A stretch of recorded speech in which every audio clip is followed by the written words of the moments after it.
Welcome to another VoN Annex with me, your host Thomas Sheridan again.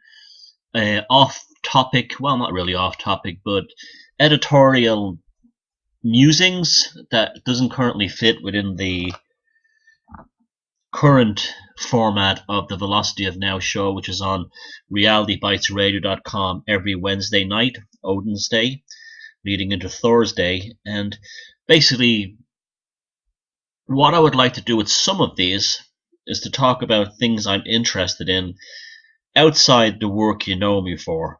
So I'm interested in, lots of music, art, films, but also reevaluations of conspiracy theories, which I think is very important, and looking at other events, not particularly global or political events. I'm kind of tired and sickened by all that, but so we said cultural and offbeat events and news, which I've always found interesting. So the Fortean kind of idea, along with the mystery of things and investigations and so on. Now, today I want to talk about the Apollo missions.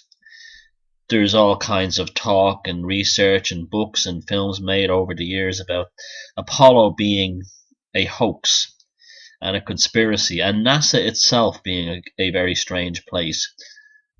What prompted me to talk about this today is a story that appeared in today's issue of the UK independent newspaper. I'll post the link below, entitled Russia Calls Investigation into Whether US Moon Landings Happened.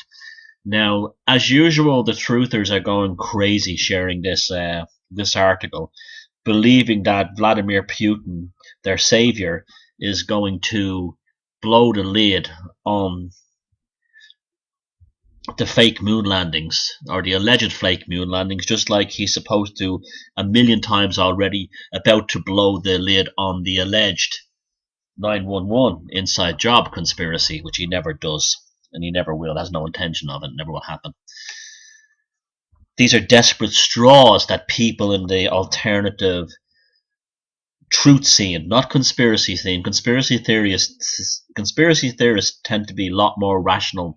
I'm talking about the old-fashioned conspiracy theorist that came out of the hippie movement, and not out of the where the mainstream conspiracy theory truther movement is now. It comes out of 9/11 coupled with Bible Belt white nationalism, posse comitatus,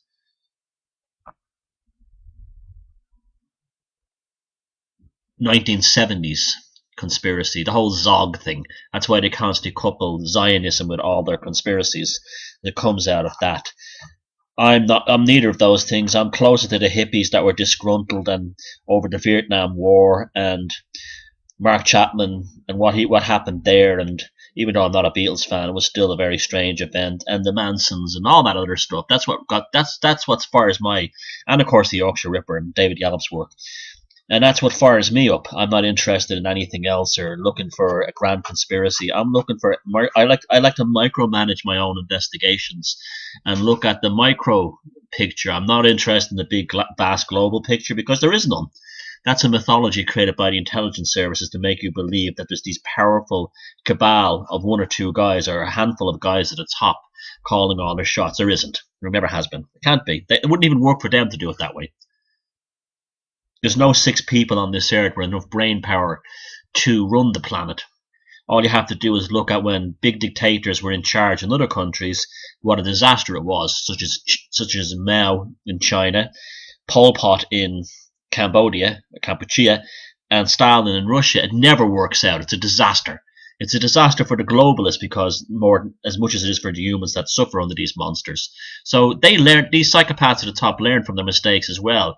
And that's why they run the world in terms of compartmentalized NGOs and quangos. The Bilderbergers, the Council for Relations, and all these kinds of other things.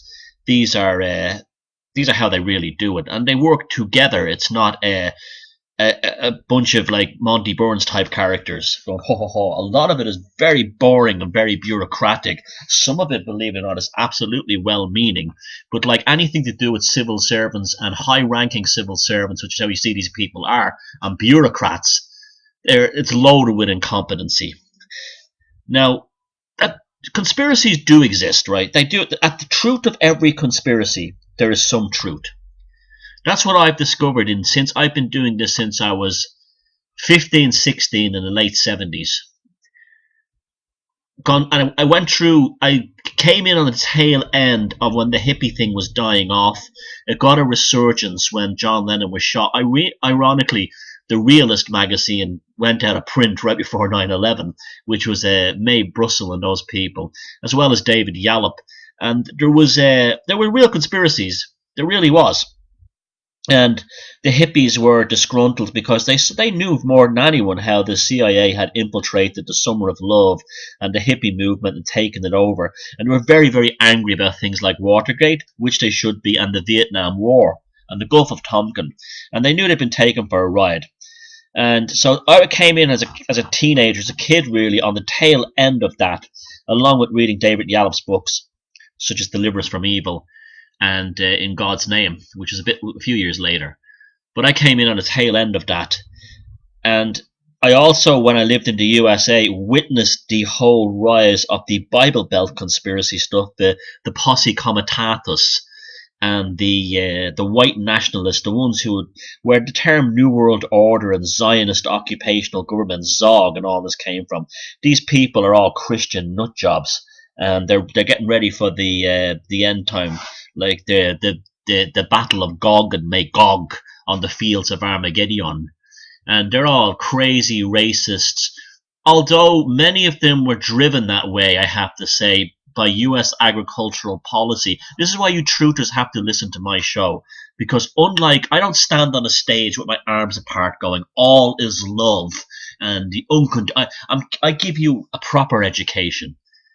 Because I was in this longer before, when David Icke was still doing snooker commentating, I was into this stuff and reading about it.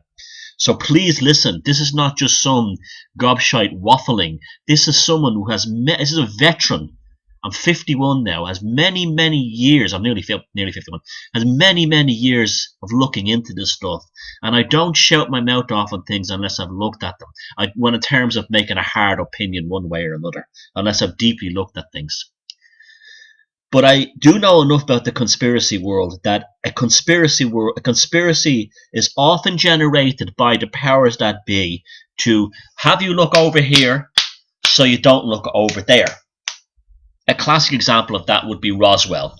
Roswell, they created a fake notion that the US military somehow had alien technology in order to frighten the Russians, the Soviets, or to more likely give the American people this sense of security, like, God damn it, we don't have to fear those commies and their H-bomb, which was being developed. It was only a matter of time before it exploded. Our guys, they got the alien spaceman technology. And that's really what that Roswell was. And the whole UFO thing was completely built on that. There are no aliens visiting Earth. There's zero proof. I know some of you out there are absolutely convinced of it, but you have no hard proof. Zero. There's aliens on other planets, I'm sure, but they haven't been here. Why would they want to come here? Why would they waste their time coming to a planet that has One Direction and Justin Bieber, an X Factor? Why would they bother? Anyway, I digress. So that's what Roswell was, right? Now the flat earth thing is another one. The flat earth thing is also, hey, look over here so you don't look over there. And it's obsessed with NASA. Everything with the flat earth people is NASA, NASA, NASA, NASA, NASA, NASA. As if there isn't any other space agencies out there like the Russian or the European Space Agency or the Indian or the Chinese Space or the Japanese Space Agency, which have photographed the Earth from deep space and using beautiful cameras recently of geostationary orbital satellites. No, they still refer back to 1960s and 1970s NASA stuff. And as a reason for that, because I believe that ultimately the flat earth thing is well, I know it is. I don't even have to ultimately believe. I've been around long enough to know how these things work. The flat earth thing is absolutely 100% a CIA DARPA operation. This is why the emphasis is constantly put on NASA. See, NASA is out there for two reasons. It's a cult. One, it's to develop scientific ideas, but other aspects of it is to keep the element of Roswell and secrecy and secrets they have, powerful secrets, that NASA contains in the consciousness of the population who think NASA know things we don't, that kind of thing. So they have it creates power. It's like believing the same thing as the conspiracy thing, believing that there's great men at the top of the world, powerful men, evil Monty Burns types, when in reality they're just pathetic bureaucrats. But they want you to believe they're powerful. NASA wants you to believe that they have incredible secrets like the earth is flat. And all you have to do is look at the people who are pushing, the main people behind the flat earth thing. They're absolute crackpots. These are people who, well, I think some of them are nutcases and some of them are definitely on the payroll. All you have to do to see the ones who are shills, or, well, could possibly be shills, are the ones who, for some strange reason, which makes no sense, has to put their picture of their girlfriend in every single photograph of themselves, so you're distracted from the duper's delight smirk on its face. You don't notice that, but take a look at his face. In every one of his photos, there's that smirk. That duper's delight smirk. He doesn't believe it for a second. He's just trying to build himself a little kind of wing, a pathetic wing that won't last. But that's why they have to lash out, make personal attacks on people when it doesn't work out for them. But that's it. And then you have the other loons out there who have guides to the flat earth on their websites, while the truthers are sharing that. They're sharing that and important information about globalism, and everything from Monsanto to the weaponization of transhumanism, and yet it all looks crazy because you have someone saying, did you know Monsanto was experimenting with this important topic and the earth is flat? You see how you're being played into a trap? Now, I know I'm going to get tons of thumbs downs on this, and I'm going to get slagged off the high heaven. All appalling kinds of things will be said about me. And believe me, I didn't start these things. I didn't start the personal attacks. I just said that the flat earth conspiracy was bonkers. And even their own videos where they claim to prove the earth is flat actually show the curve of the earth. So one of them is a classic taken from New Jersey, which shows the buildings in Brooklyn and Manhattan below the waterline in the distance because of the curvature of the earth. And they think this is proving the earth is flat. But I don't name names, but they came after me. Oh my God, in their droves. Very personal. The classic trademark of a fanatic or a bullshitter who's been caught out. Now, that's not to say NASA is not a dodgy organization. It's an extremely dodgy organization, and that's important for people to bear in mind. I find NASA, the more I look at them, to be a very, very strange bunch.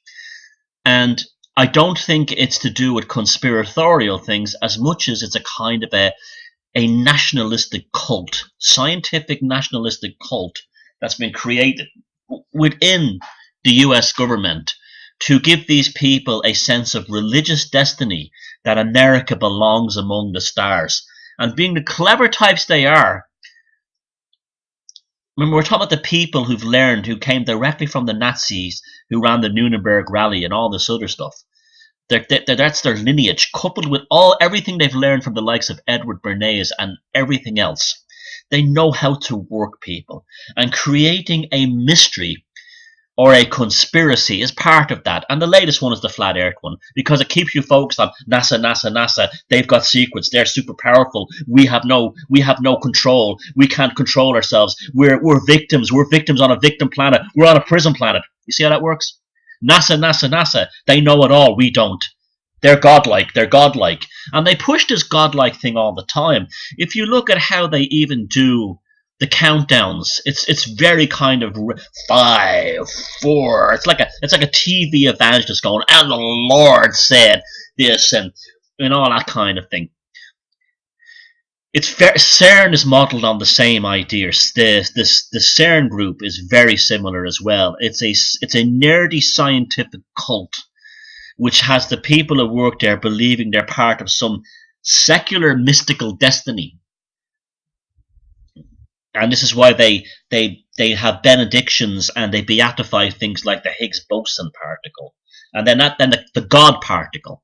Well, NASA uses the same thing. When the Apollo 5 rockets the Saturn 5 rockets came out of the sheds, they had these lights on them. It was a crucifix. That was the new crucifix.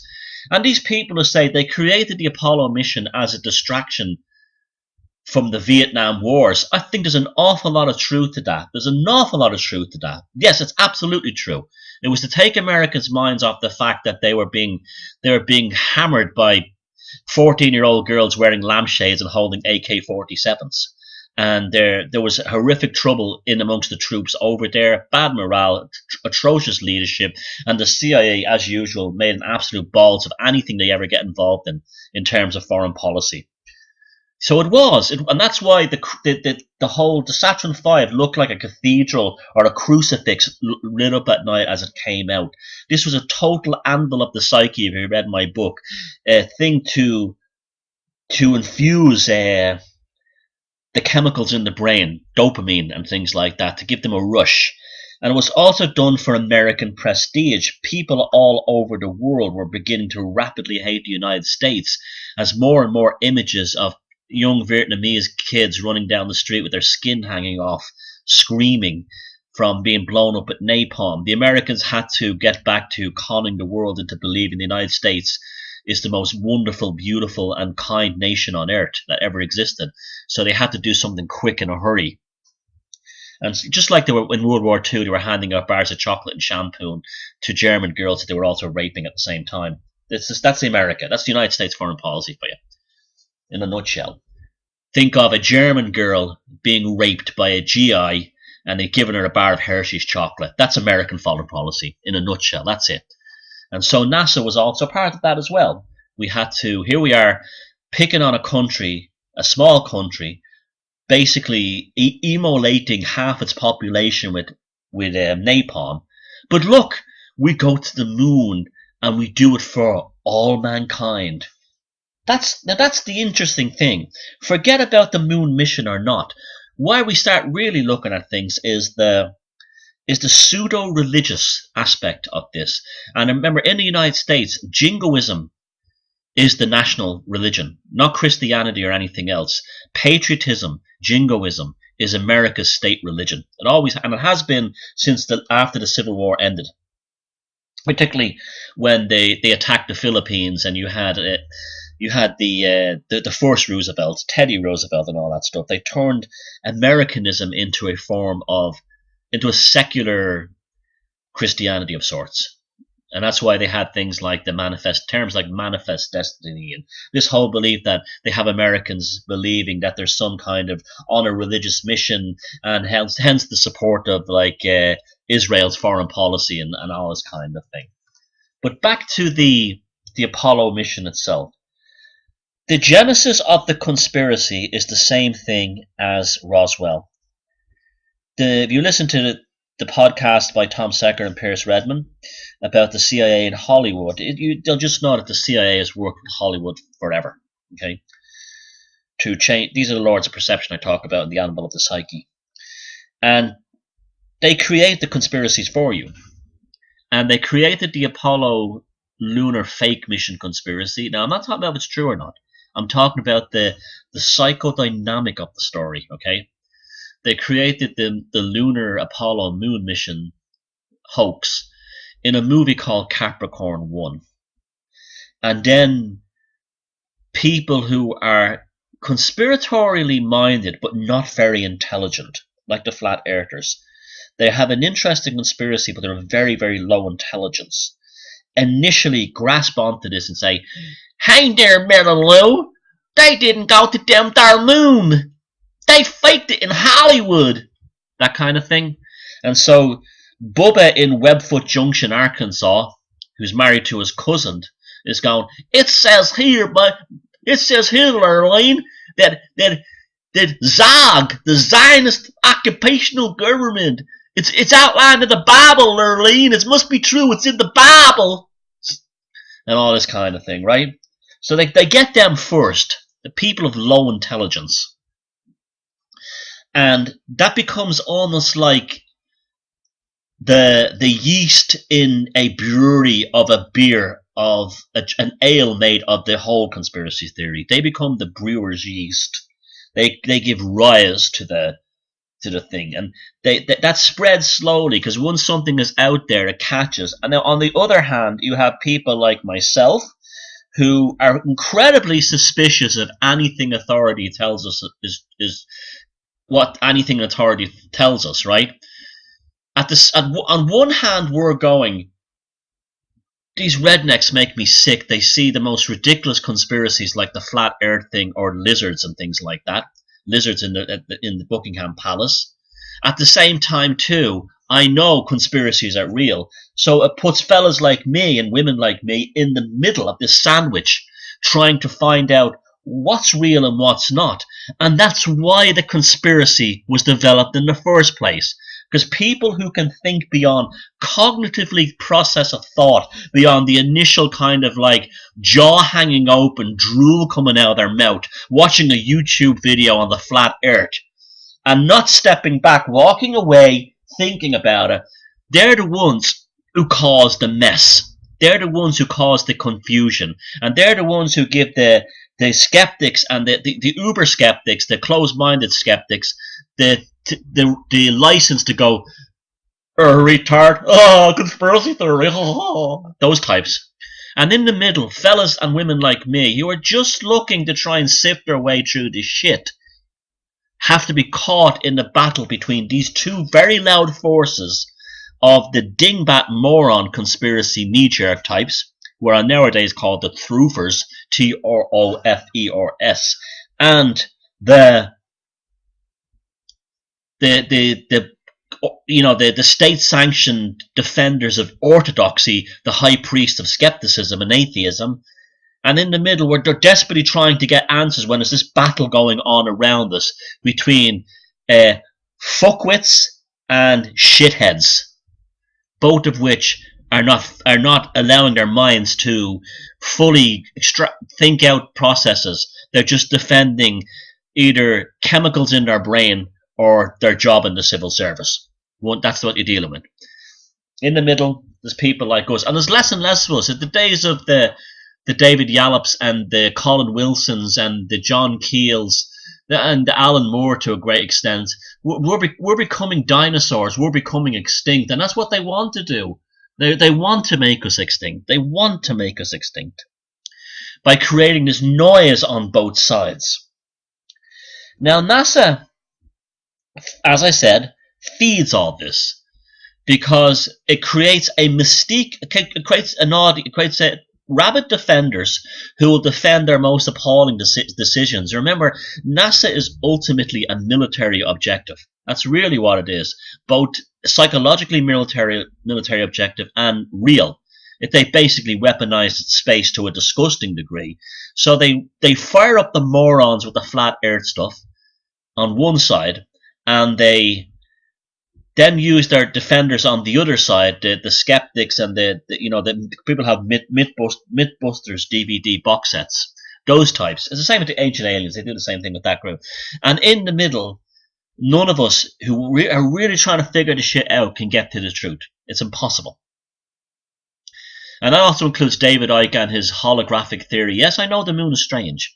Yes, it's different, but I think the reason for that is not something as retarded and directly out of science fiction TV shows as the moon being brought there as a spaceship by aliens. I think it's far more deeper, and this will lead me into the Apollo thing. I actually believe the Earth is a living creature. It's sentient and as consciousness. And it's capable of actually regulating its own existence. And that's why it captured the right asteroid it needed just to hold it in the geostationary orbit. I know this sounds far out there, but there's a lot more evidence for an underlying intelligence to how the Earth functions, regulates its biosphere, and it manages to keep itself in this position. Now, you could put a religious aspect to it. You don't even have to put a religious aspect in it. You could just say that the Earth is a gigantic organism in a living space. And I think this is what NASA really knows. I think what NASA has really discovered, what they really have discovered, have they been to the moon? Yeah, I'm almost certain I think they have.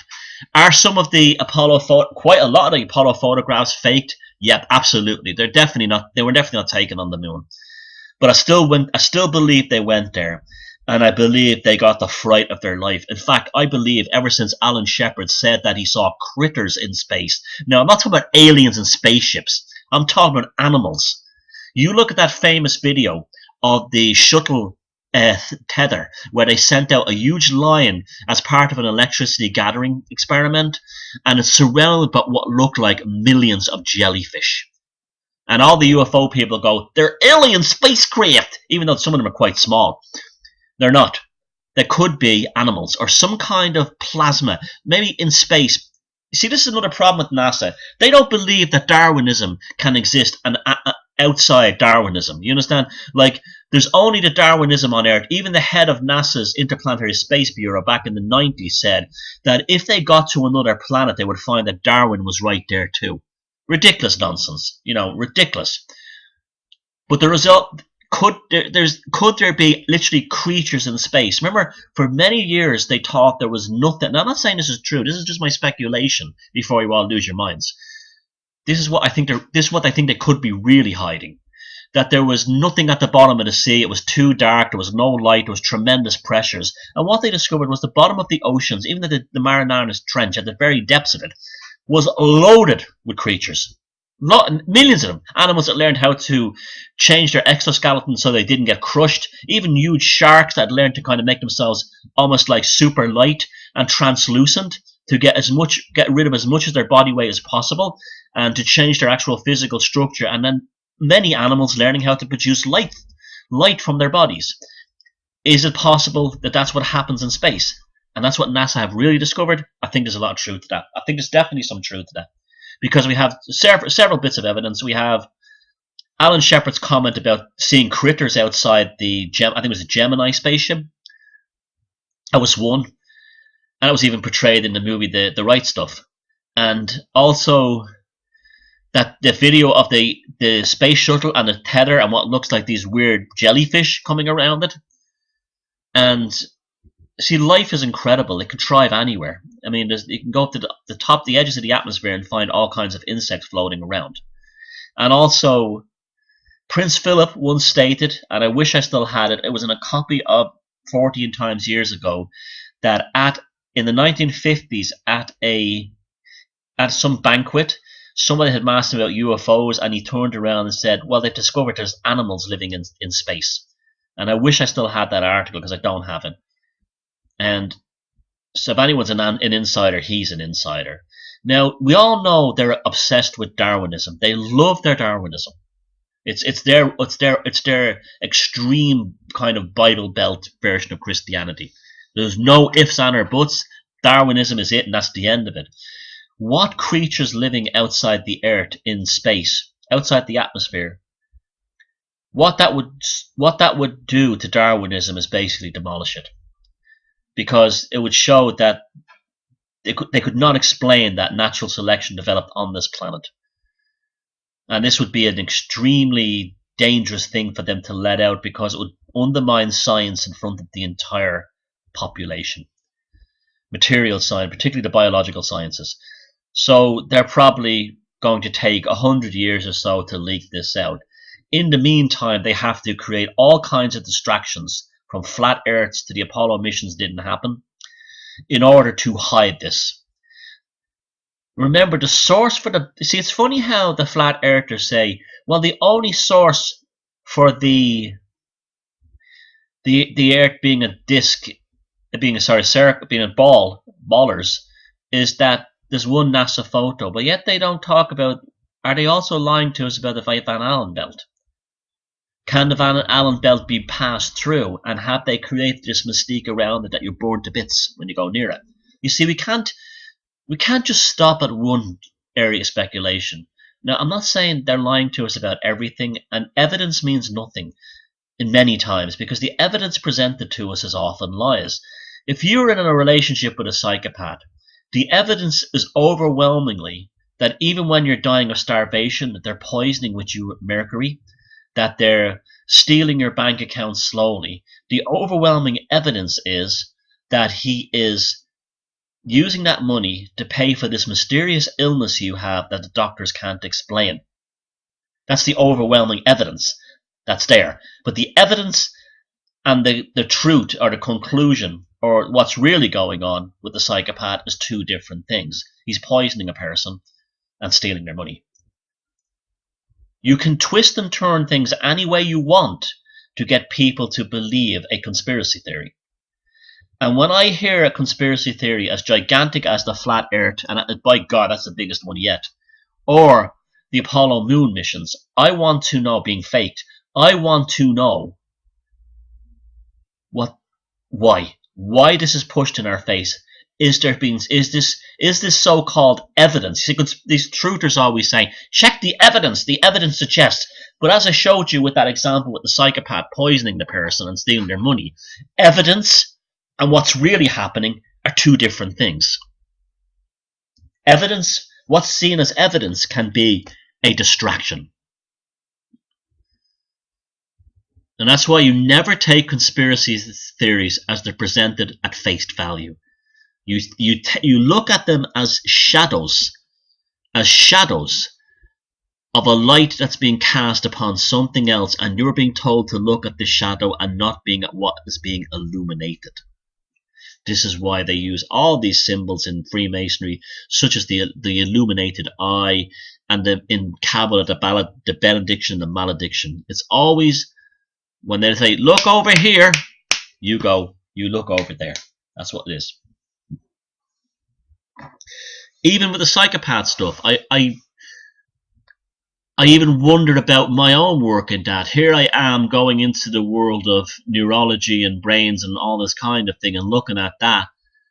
And at the same time, too, could it be something as simple as, or something as outrageous as psychopaths are people infected by demons?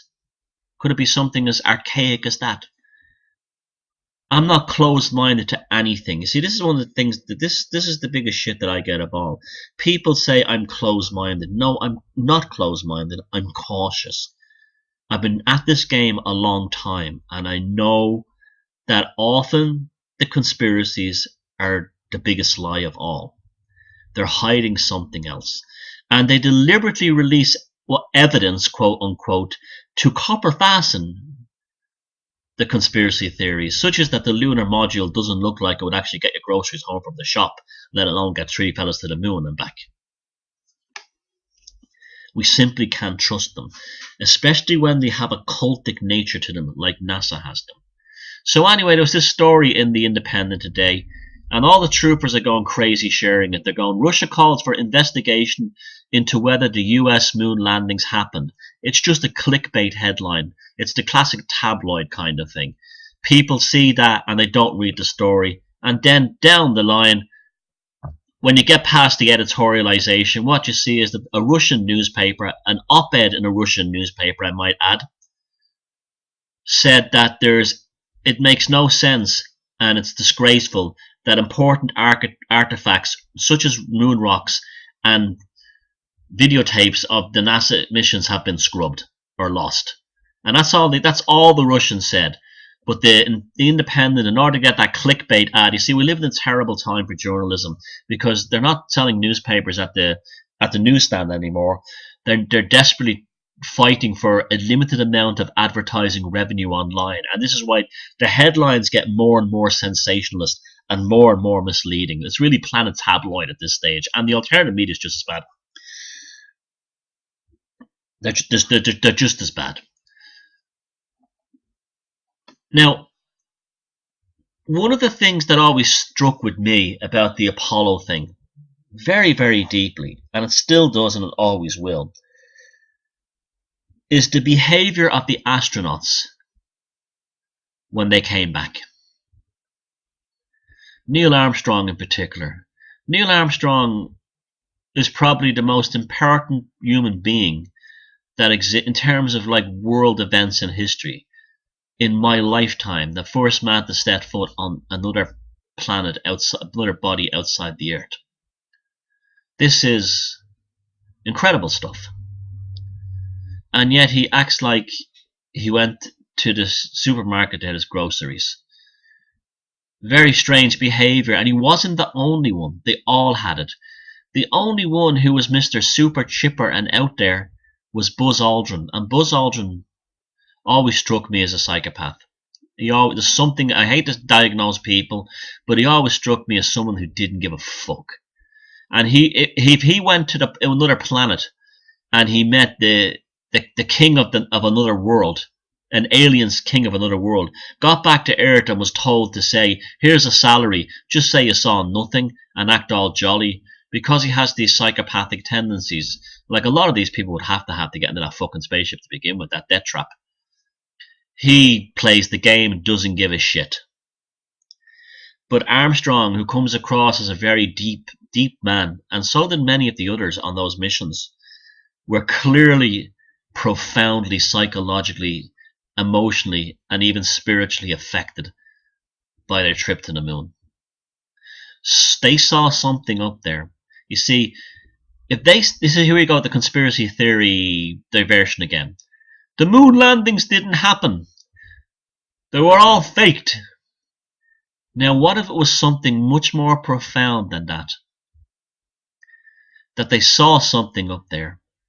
Other life forms. I'm not talking about intelligent aliens. I'm talking about creatures now, right? Other life forms. Or even had profound psychedelic and mystical experiences. One side they were outside the Van Allen belt or whatever. That basically undermined everything material science has basically subjected them and the rest of us to. Rather than let that out, create a hoax that they never went. Now, people would say, well, their behavior at those press conferences they were neuro-linguistically programmed, MK Ultra and all that stuff. That's possible. They were in a period of quarantine, but I think that period of quarantine might have been an interrogation. I could just see Neil Armstrong in an interrogation, what this quote-unquote quarantine, where a couple of top-ranking army generals, the head of Stanford, the head of NASA, going, what the fuck do you mean you saw God in space? What the fuck do you mean you saw these silvery snakes on the surface of the moon? You got, what, are you fucking crazy? We can't let this out. You didn't see shit. You know what I'm saying? That went on for weeks while they were for days while in the quarantine thing. And so when they come out and they did that infamous Apollo 11 press conference, what you're seeing are fellas whose basically souls have been scooped out and smashed and destroyed, and probably been told with a gun to their head, this is what you're going to say. And that initially, they knew that was going to create deep suspicion. Now, that was also filmed in a time prior to an X Factor time. You know, people did this oh my god culture, like woo woo woo woo, yeah! You know, they had all you have to do is look at the reaction to the Apollo landings or any kind of NASA mission in the 60s and 70s, and then compare that to the Higgs boson thing, where you have all these scientific occultists who are looking like the Jesus has just arrived. It's the same. It wasn't like that back then. So everything's much more calmer and subdued.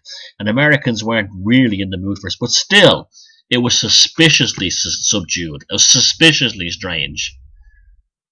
But those guys, to me, look like they're suffering from post-traumatic stress. That's what they look like. They look like they have been tortured, psychologically tortured. They look like.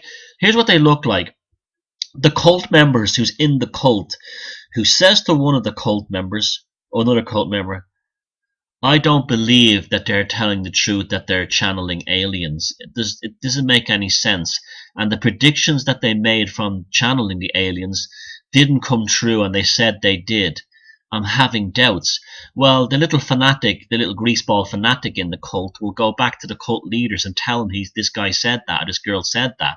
And they'll be taken into a room, and they will be psychologically, emotionally, and spiritually demolished and ridiculed.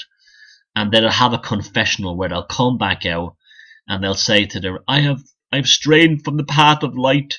I believe you're really contacting yourself in the future. Please don't destroy me and my family for doubting your greatness. And that's what the three astronauts at that press conference looked like.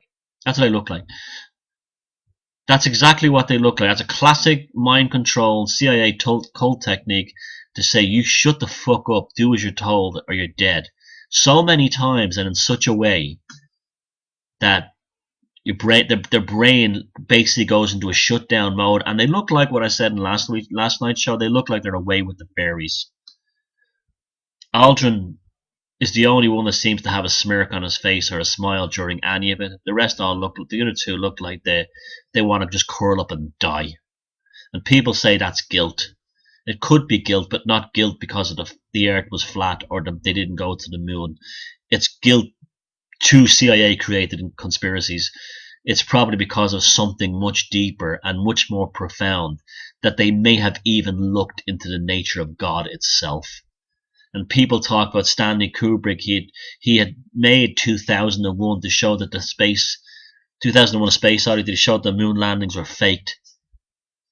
What if he tapped into the real experience they had at the end of that film when Dave went through not a space mission, but a mission through inner space?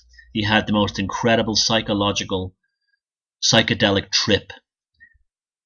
And he got a glimpse into the mind of God. What if these Apollo astronauts experienced that? What if you get outside Earth orbit and get out far enough and you're no longer under the magnetic field of this? Your inner ear is no longer connected to the center of the Earth. Another reason the Earth is a circle or a ball. That you have an experience that's like ayahuasca, psilocybin, and peyote times a million.